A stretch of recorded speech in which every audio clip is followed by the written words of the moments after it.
بسم اللہ الرحمن الرحیم۔ السلام علیکم ورحمۃ اللہ وبرکاتہ۔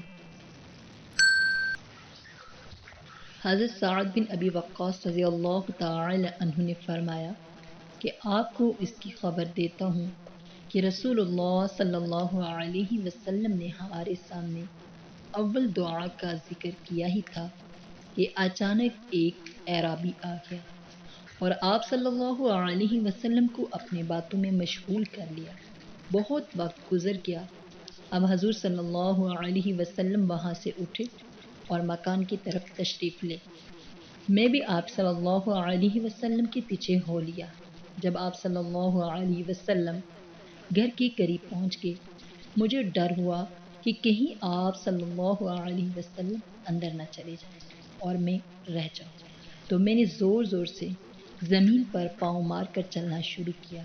میری جوتیوں کی آہٹ سن کر آپ صلی اللہ علیہ وسلم نے میری طرف دیکھا اور فرمایا، کون؟ ابو اسحاق۔ میں نے کہا، جی ہاں یا رسول اللہ صلی اللہ علیہ وسلم، میں۔ آپ صلی اللہ علیہ وسلم نے فرمایا، کیا بات ہے؟ میں نے کہا، حضور صلی اللہ علیہ وسلم نے اول دعا کا ذکر کیا، پھر وہ اعرابی آ گیا اور آپ صلی اللہ علیہ وسلم کو مشغول کر دیا۔ آپ صلی اللہ علیہ وسلم نے فرمایا، ہاں ہاں، وہ دعا جو حضرت ذوالنون علیہ السلام نے کی ہے، جو انہوں نے مچھلی کے پیٹ میں کی تھی، یعنی لا الہ الا انت سبحانک انی کنت من الظالمین۔ سنو، جو بھی مسلمان کسی معاملے میں جب کبھی اپنے رب سے یہ دعا کرے، اللہ تعالیٰ ضرور اسے قبول فرماتا ہے۔ ابن ابی حاتم میں ہے، جو بھی حضرت یونس علیہ السلام کی اس دعا کے ساتھ دعا کرے، اس کی دعا ضرور قبول کی جائے گی۔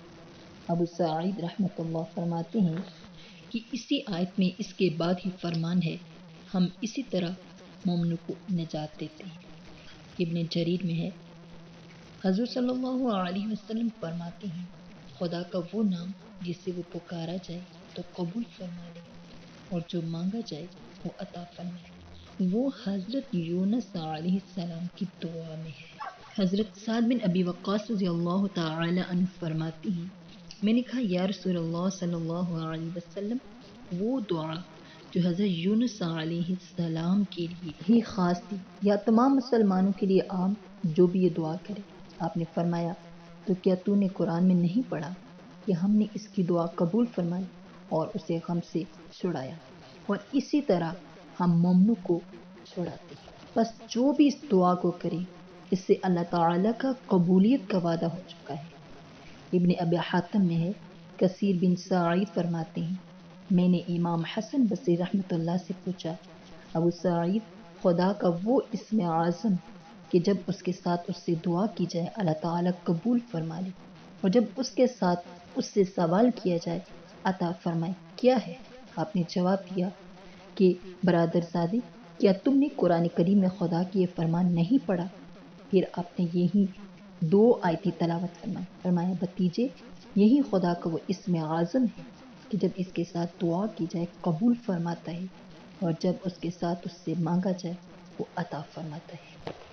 حدیث شریف میں آیا ہے کہ جس مسلمان نے اپنی بیماری کی حالت میں 40 مرتبہ یہ آیت پڑھ لی، اگر بیماری میں وفات پا گیا تو 40 شہیدوں کا اجر پائے گا، اور اگر تندرست ہو گیا تو اس کے تمام گناہ بخش دیے جائیں گے۔ وہ آیت کریمہ یہ ہے، لا الہ الا انت سبحانک انی کنت من الظالمین۔ اللہ پاک عمل کی توفیق عطا فرمائے۔